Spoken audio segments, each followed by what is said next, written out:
commercialization analyst as well, one of the interns. I'm a second-year law student here at the university with an engineering background in undergrad.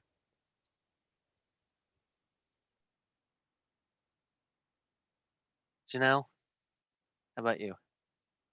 I am a third year in I'm getting a PhD in the chemistry department. So I'm in inorganic chemistry and I work in the Rustoleum lab. Excellent. Mila? Mila? Yeah, hi everyone. I'm here in Phoenix, Arizona. This is my second year as an IMBA student. Previously, I've been spending almost 16 years in project management with corporates in the financial industry. But right now I'm trying to focus more on the entrepreneurship by doing my own business in the travel industry. So I'm really looking forward to understanding more about the innovation part of the program. Oh, I'm also right now a course assistant for Professor Oktay for accounting, financial accounting. Thank you. Rachel? I am a third year graduate student in chemistry, physical chemistry. But prior to coming to grad school, I worked in a law firm in big law in the IP department, representing Fortune 500, mostly tech companies. Do you have your agency? It's the law firm, or? Are you a patent agent? Oh, no. I'm not. Okay. Yeah, I was like a paralegal. Oh, okay. Yeah. Quentin? Hi everyone, my name is Quentin Zari. I'm a fourth year now PhD candidate in material science and engineering. And before coming to UIUC, I worked as a sort of sales / customer contact person for a precious metals company back in Europe. And yeah, I'm very interested in the sort of patent, intellectual property, and commercialization aspect of technology. So, which is why I'm on this call. Yeah, and you've also got a cat. Would you like to introduce your cat? Yes, very certainly. He's over there. His name is Nevis. He's a Russian blue. I mean, he's a mutt, but mostly Russian blue. Yeah. And this is about his main activity for about 18 hours a day. That's a great name, though. I like his name. Yeah, he's called Nevis after the Scottish mountain of Ben Nevis, which has exactly this color. Oh, fantastic. Hannah? Yeah, hi, I'm Hannah Darcy. I'm a fourth year PhD candidate in the Department of Evolution, Ecology, and Behavior, which is in the School of Integrative Biology.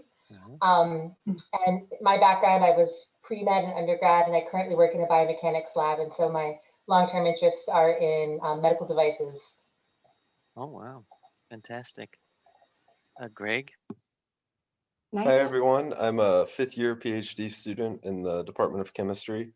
My background in undergrad was in engineering, so I'm sort of interested in sort of that interface and how that works with business. So I thought I would learn about a new opportunity as a career.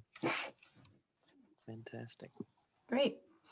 Just so everybody knows, I am recording this because we're going to upload it for informational purposes on our website later on. So just full disclosure there, so you know.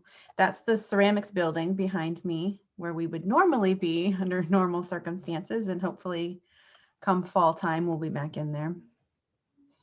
I'm going to go ahead and share my presentation if I can figure this out. So this is the first time we've done an info session this way, so bear with me just a little bit. And tech managers, and can you see my? Yeah. Is it in presentation mode? I can't tell. No. No. So everybody else is used to doing this on our Thursday morning meeting. Select the other screen because we're seeing both screens. Yeah. We're seeing your not the presentation screen, but the presenter screen. The next screen, yeah. So we see both. Yeah. Share the other one. I ran into this trouble with my department head meeting. Perfect.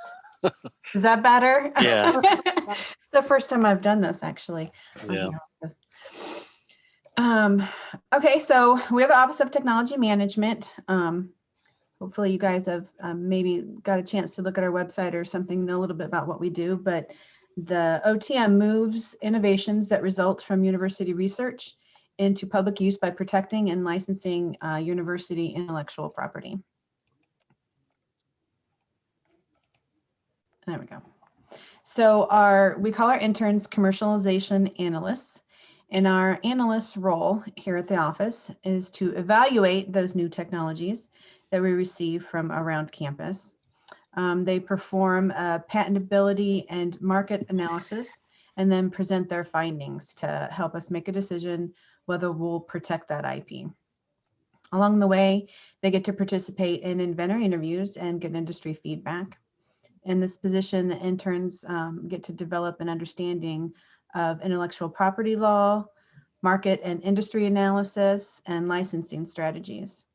Once we protect our IP, the goal is to market and license it. And as you can see along the way, there's lots of other components that happen, like material transfer agreements, NDAs, and the like. I'll let one of our tech managers help me out here. These are some of our advances based on university faculty research. Yeah, and I'll just talk about a couple of them. One thing I would note is that there's 7 technology managers, so 5 others besides Svetlana and myself, and we handle different areas. So there's some techs here that either Svetlana, I guess Svetlana, you should go first with Mosaic, huh? Since it's the first one. I won't hit, everyone, each one of these, but Mosaic is certainly a great place to start. And maybe you all know the history of it. It really originated.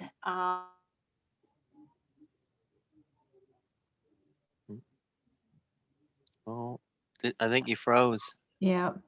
Oh boy. Oh, there you are. You're back. That's okay. You said originated and then you froze. Go ahead. Yeah, she's frozen. My needs. Am I okay? No, I'm fine. It really was instrumental in popularizing the web, the development of World Wide Web, and because it was the first graphical browser, it was really huge at that time because it integrated the graphics, the text, and as I said, it was really instrumental for popularizing the first web browser. I mean, it was the first web browser. It was instrumental in popularizing World Wide Web and general internet usage, really.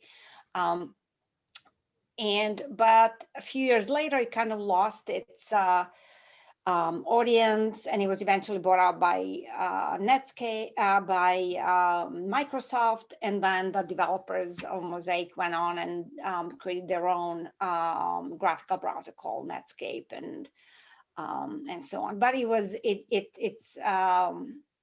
a great success at the time, and it had a really huge role.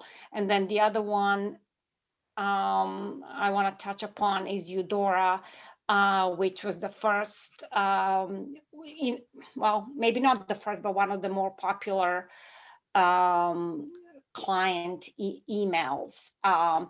And at that time, the PCs were coming into the world, so really late 80s, and Apple Macintosh was coming about, and before that, IBM reigned with its mainframe, and so. Eudora basically popularized checking emails on PCs and desktops, because before that you had to go and log into a mainframe to do so. So it was widely popular. It was created at the Computer Science Department, University of Illinois, and it was brought out by Qualcomm and so on. So really great history, similar with touchscreen, but I'll stop here. Yeah, and I'll touch on Yandalis and the wheat. So Yandalis is obviously a cancer therapeutic. It's for treating advanced soft tissue sarcoma. Came out of the lab of the late Kenneth Reinhardt in the Department of Chemistry, and actually he isolated the compound from a sea squirt. So he was an avid scuba diver, and he collected these. He was a natural chemist, so collected these sea squirts and isolated this compound. Very low quantities, and so it was very difficult. They had to find a synthetic route. I think E.J. Corey from Harvard helped him, a Nobel laureate, to do that. And this is licensed to PharmaMar. This goes way back to 1993, so all the patents are expired by now. But it was a big thing for our campus at the time. We're not known for our pharmaceuticals yet. This was a nice ad. So then soft red winter wheat, you might think that's low tech, but each wheat variety takes about 12 years to develop. A lot of effort and coming out of the crop science department. This is Professor Kolb, who's now retired. And so we license a bunch of these every year. And quite frankly, it had been for several years one of the highest revenue generators that we have in our office. Not anymore, but it was at one time. I don't have any others to talk about on this slide. I can touch on the Rustoleum and the Aptimmune one there real quick. So the Rustoleum, that's a self-healing paint that technology came out of Jeff Moore's lab in chemistry. Essentially, they've got these capsules that are loaded up with compounds that will allow the paint to basically restore itself when it's scratched. So those compounds, those capsules are broken open, and then the contents will come out and fill in the cracks and solidify or crystallize or cross-link, I think is what the right term for it is. So it's this is actually a tech that was licensed to, or is licensed to, AMI. It's a local company, been around for many, many years, and this is one of the products that they have licensed out. The bottom row, second from the left, that's it says aptimmune.com. That's a startup company of ours. It's a technology that came out of Federico Zuckerman's lab in Vet Med, and it is an autogenous intranasal vaccine for porcine reproductive and respiratory virus. It's a problematic virus that infects pig herds. And so they're doing reasonably well. We've had that license in place since 2012. And so they're still kicking along. So that's good. That's all I have. Svetlana, you got any others? Yeah, can you hear me? I think you Yeah. can. Okay, so on the upper right corner, you see a picture of a interaction with an Enduo platform. So Enduo is the company that licensed some software that's jointly owned and content that's jointly owned with the OSF that we work with. And so it's really a software platform for creating VR and AR content. So it's pre-populated with some 3D and 2D objects, and you can drag and drop and populate your screen and create sort of a virtual setup. And it's really geared towards education in medical education, so educating students, medical students. And then once you create the virtual scene or a user, which is envisioned to be an educator, then you can capture your lecture using all that. And that's really then can be played and used by students to learn new techniques and so on. The other one I want to discuss is another sort of picture here, middle of the screen, upper row. That's Reconstruct. It's another software company that had originated from civil and environmental engineering and computer science here on campus. And they created a company called Reconstruct for monitoring construction progress. And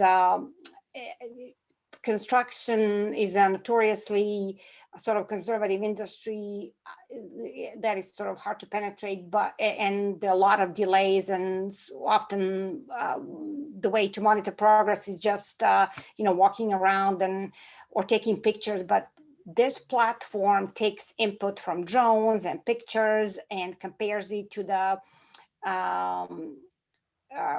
original plan for construction progress and color codes, green and red. And so it's a great tool. It also can risk of being late and where you're late. So it's really helping, and the company is doing really, really well in raising the money. Raising funds to develop the technology further. And then just briefly, one of the medical devices here is sort of in the center of the screen. It's from one of our colleagues that's called Tomiscope.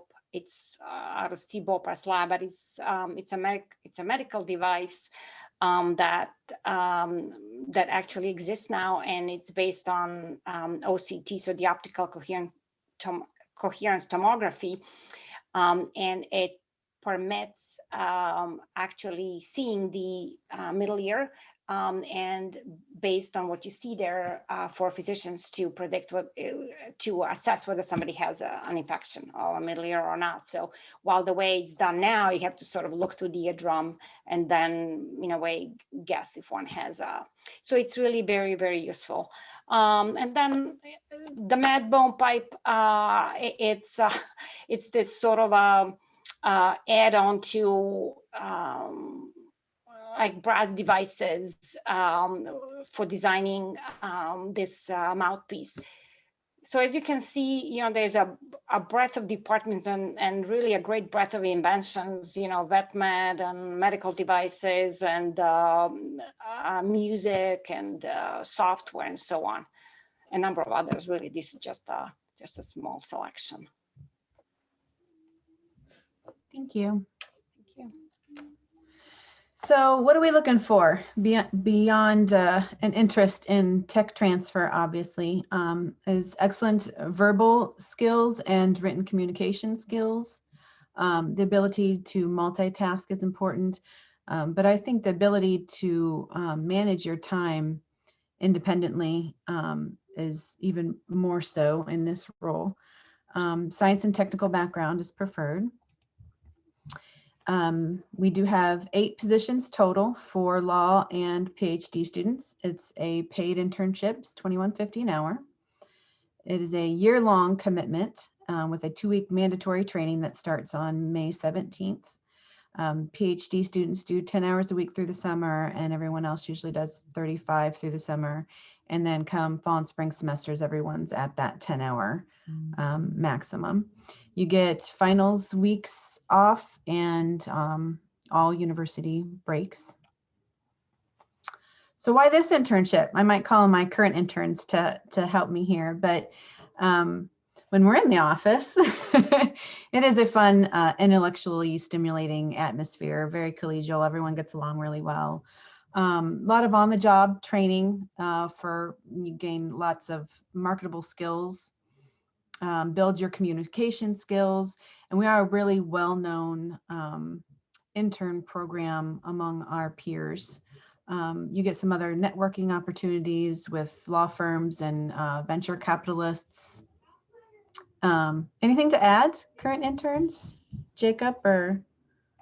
Yeah, absolutely. I'll hop in. I can definitely say that this has been a great experience, especially from my point of view, where I'm a law student. I know it sounded like most of you were PhD students, but as a law student with a technical background, I was really interested in IP law, and so this is the basis of the IP that comes out of this university.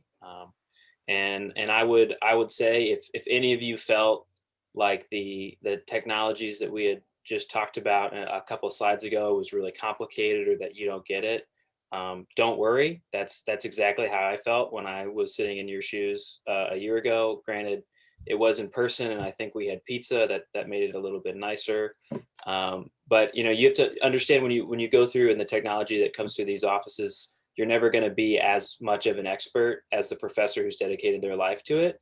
And that's okay. And so don't worry if these things seem complicated, because doing your research and understanding a little bit of background of the technology, it comes easier and easier and becomes more natural. That's an excellent point. Yeah, and you're not alone. I mean, the technology manager is there to work with you. Obviously, get the resource of going back to the source, and we work through it together. So, well, hopefully. It's a lot easier when we're in the office than it is when we're not, but. Absolutely. And I think at the beginning, there's a lot of learning that's going on. And then as you get your feet under you, I think you get more of an opportunity to reach out to tech managers and maybe align yourself with somebody and get maybe a mentor role going on. You get more involved in some of the other things that are going on in the office, which is always really interesting. Yeah, definitely. And I would say as PhD students, we are reading papers all the time anyway. So we kind of know how to synthesize like really complex materials into like, okay, this is what I need to look at. So I think that's definitely a skill that for me has been very useful in this internship. Just not seeing the disclosures and stuff and being like, okay, like this is where I need to start. And then just using that information that we've had synthesized in us for so long as PhD students to be like, okay, this is the question I need to answer and here is where I can get the information. Yeah, and maybe just to touch on a little bit of the logistics, maybe what this might look like. I obviously don't know for certain timeline wise, but our current interns can certainly speak to the change that happened very, very quickly after they were hired. So we got to meet all of them actually in person, which is a little opposite of what we're doing here.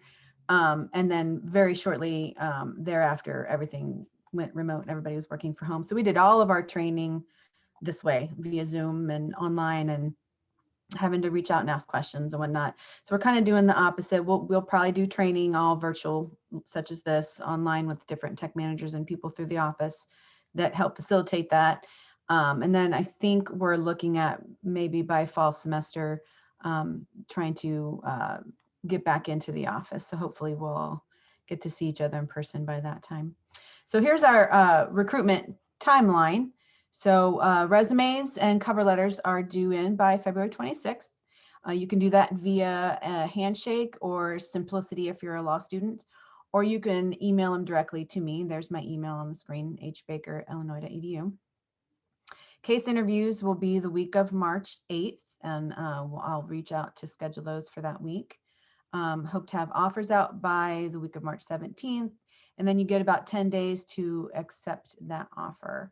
PhD candidates, we do need prior approval from your advisors for your acceptance. And then that's it. Does anybody have any questions? Here's our website. On the right is the OTM's general address, and then the one underneath my name there is directly leads you to some info about the program, about the intern program. I like your graphics, Heather.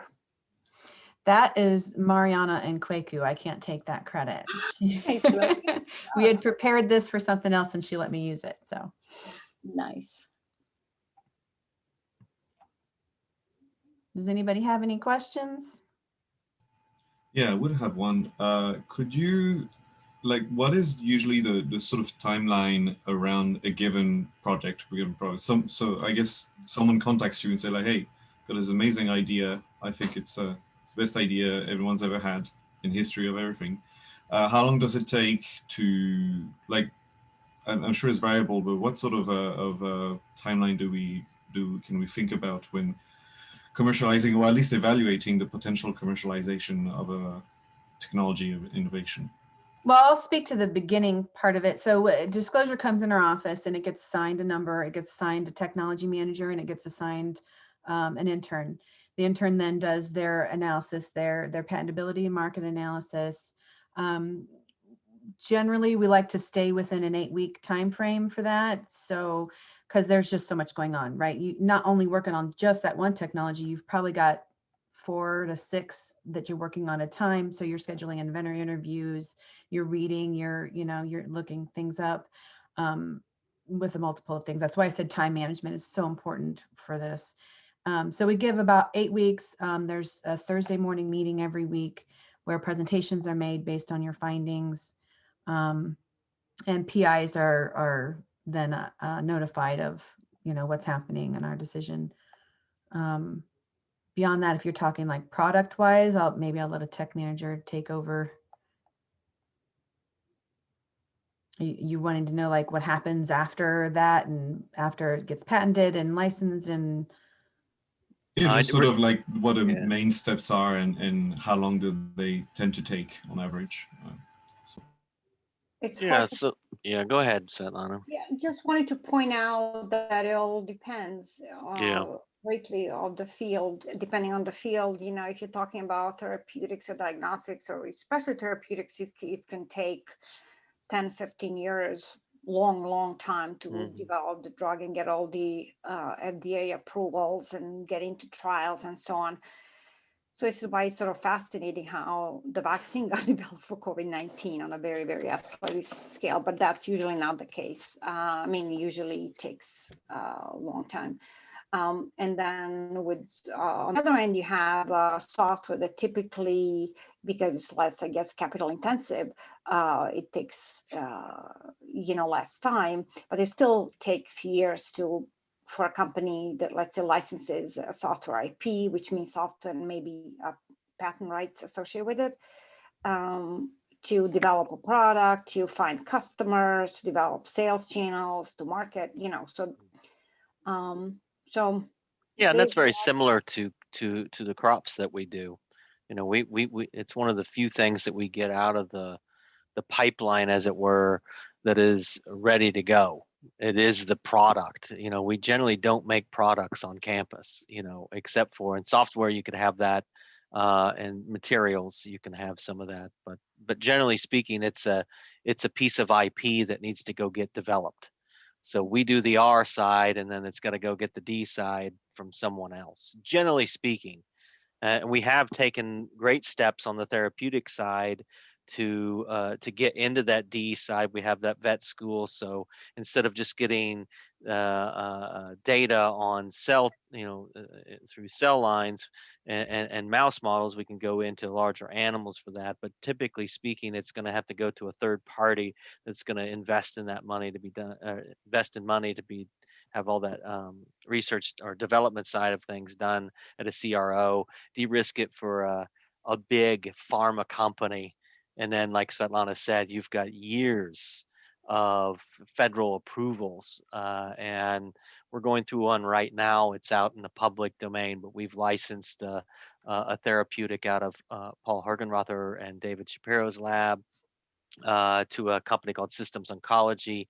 They de-risk it, risked it for over a year, and then Bayer has sublicensed it, and they are investing millions and millions of dollars on this. The IP side alone is they've gone into 50 countries, 50 different jurisdictions. And so you can imagine what that costs, let alone the fees. The overall value of just the milestone payments and the upfront fees is $440 million. So that's before you get to, and that doesn't include their investment into the tech on the development side. That's just the license deal itself. So, but the main thing that I think you should take away from this, and it's a great question, Quentin, and the answer to a lot of our questions in tech transfer is it depends. It always depends on the tech, because you see one tech, it's one tech, one situation. The beauty of this job is that you are always given a puzzle. It's you have to decipher the technology, you have to uncover the strategy, you have to work with a variety of different personalities, you have to dig deep into what was the funding. Are there any encumbrances there? Was there anything done that was not had an agreement but may have potential impacts or on the ownership? I mean, it is we're all detectives here, and it's a fantastic job. It's a incredibly rewarding but also frustrating job at times. But yeah, so if you're into puzzles, this is the job. That's for sure. It's such an important piece to our puzzle in the office, Yeah, the for intern's sure. role. Oh, without a doubt. Yeah. They are absolutely critical. Absolutely critical. Thank you We very much. train Yeah. our interns hard, and and they also work hard, to create the screening information with all the commercialization report and IP analysis and market size, and you really get to learn a lot. Yeah, and that's the key there, is that, and our goal really is to get you trained up with some experience, but walking out of the door when you're done with this and having some good memories and good experiences to move on. So you always think fondly of the OTM. And maybe some connections too. We've had a lot of people leave and stay in the field and stay in Oh, for technology. sure. We actually hired a few interns because Yeah, we've got 2 technology managers right now that started out as interns a couple years Well, ago. they were in that picture. Yeah, they were Mariana in and that, Maria. yeah. Yeah, Oh, I we should've pointed thought that so out. much Darn of it. them, we hired them. Yeah. Yeah. Thank you very much for all the answers. Yeah, I would agree that, you know, a lot of us being PhD students, I'm sure we all into puzzles in a way or another, because otherwise you don't fall into that sort of way of life. Yeah, for sure. I had another question. Yep. So about the case interviews themselves, more of a short-term question, what would you recommend someone who may has the technical background, but not necessarily the marketing or the business background do to prepare for that? Do one of the interns want to maybe speak on that didn't have maybe Pooja, if you want to speak on how that went for you for the, without giving away too much. So you're given a case when you walk in, or well, not walk in, this it'll be online. You'll be given a case ahead of time and given a certain amount of time to find information, and then you'll be brought in to be asked questions about what you found. But Pooja, do you want to maybe speak a little more to your take on that? Yeah, so they do allow you to Google stuff, right? Heather, are we going to allow people to Google it? And again, like if you read the disclosure, again, like I said, you're a PhD, you should be able to Google the relevant things and find the relevant information. So there's not any trick questions or anything. They're not going to ask you like any math questions or like ask you to make any forecasts or anything. So all the information is there and you will be able to find it. So don't worry about that, I would say. Yeah, I agree with what Pooja said. I wouldn't worry about it too much. You're certainly going to learn a lot when you get here if you're chosen. The one thing I would say is just be honest. Don't try and create something that's not there. If you're unsure and you just couldn't find it, that's an okay answer. All right. Yeah. If you nail the tech and you understand that, then you know that's pretty good. I mean, it's not an easy interview, but we understand that it's not an easy interview. I wouldn't want to have to do it. I'm glad they didn't put me through that when I got hired in. Good Right. Lord. But we're looking more, I think everyone would agree that we're looking to see kind of how you think through things in the process. Yeah, for sure. Yeah, and you're not going to get a tech that's probably within your wheelhouse unless we've decided to do that. Are we still going with the? I don't know. I kind of like throwing them the curveball. It's fun. Oh, okay. So you'll have to do that as well. You know, you can sort of, you know, go outside of chemistry or material science or whatever it is that your speciality is in. So we want to see how you think, you know, how Yeah. you approach a puzzle, because as Brad said, every tech is a new puzzle. So we want to see what's your approach to understanding something that you haven't encountered often, you know, and how would you describe it? What would you think about it? You know, how would you take it forward and so on.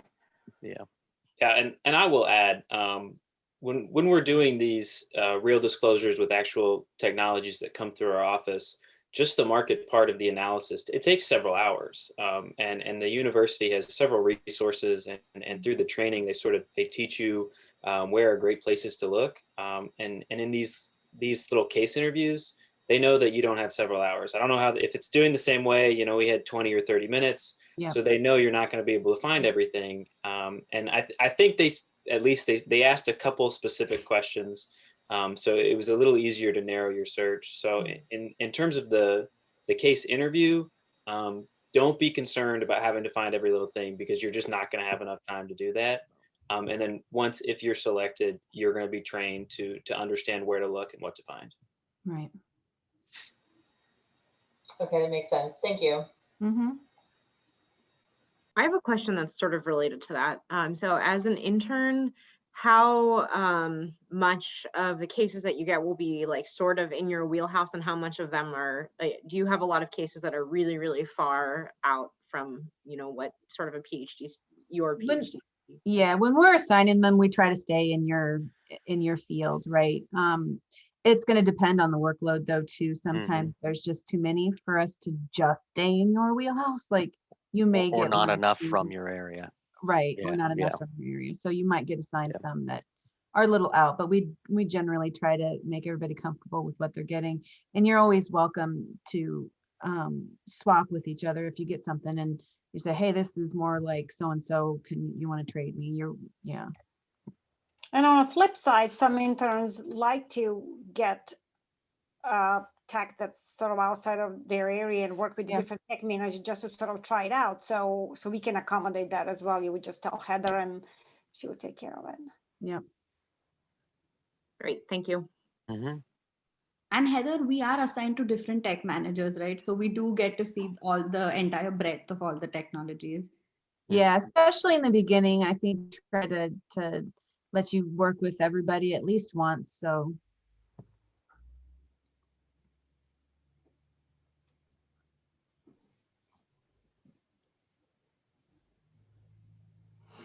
okay, well, if there's not any more questions, this will be uploaded to our website. So if you want to, you know, go back over any of the slides, it'll be up there. Or if you have any questions, you feel free to give me a call or email me, whatever you're comfortable with. And thank you to tech managers and interns for joining me and helping. Thanks Sure. again, everybody. Thanks Thank you for very coming. much. Thank you. Thank you for taking the time to do this. Thank you for attending.